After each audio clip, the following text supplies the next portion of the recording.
নমস্কাৰ বন্ধু বান্ধৱীসকল ৰিমজিম চেনেলৰ অন্য এটা ভিডিঅ'লৈ মই ৰিমজিমে আপোনালোক সকলোকে পুনৰবাৰ বাবে স্বাগতম জনাইছোঁ। আজি এটা বিশেষ দিন। আজি আমাৰ মৰমৰ মৌবনৰ জন্মদিন। মৌবন মানে বিপ্লৱ দা আৰু মাধুৰী বৌৰ একমাত্ৰ সন্তান মৌবন। মৌবনক আগতে আপোনালোকে ভিডিঅ'ত দেখিছিলে, কিন্তু তেতিয়া সি সৰু হৈ আছিলে। আজি তাৰ 9 বছৰ সম্পূৰ্ণ হ'ল।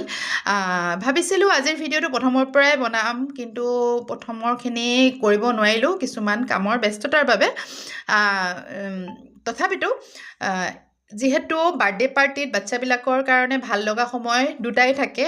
এটা হ'ল গিফ্ট আনবক্সিং আৰু এটা হ'ল মষ্ট ইম্পৰ্টেণ্ট কেক কাটিং। কেক কাটিংটো নাপালোঁ যদিও গিফ্ট আনবক্সিঙৰ এই মমেণ্টখিনি মই আপোনালোকৰ সৈতে শ্বেয়াৰ কৰোঁ বুলি ভাবিলোঁ। যিহেতু আজি আমাৰ মৰমৰ মৌবনৰ জন্মদিন, গতিকে তাক বহুত বহুত মৰম দিব, আশীৰ্বাদ কৰিব, আহিবলগীয়া দিনবোৰ যাতে তাৰ সুখৰ হয়, সুন্দৰ হয়। লগতে আমাৰ মৰমৰ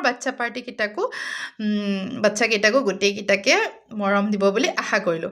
আজিৰ ভিডিঅ'টো আপোনালোকে কেনেকুৱা লাগিলে কমেণ্ট কৰি জনাব। এতিয়া ব'লকচোন মাকহঁতৰ লগত কথা পাতোঁগৈ। আহিলোঁ মৌবনৰ, বহুত দিনৰ মূৰত তাইক আকৌ লগ পালোঁ, ভাল লাগিলে। আৰু কাকাক লগ পালোঁ, এয়া লাগে ন। আৰু কাক লগ পালোঁ, বাৰ্থডে বয়। মাকক দেখুৱাই দিওঁ একবাৰ, এজনী মাক আৰু আমাৰ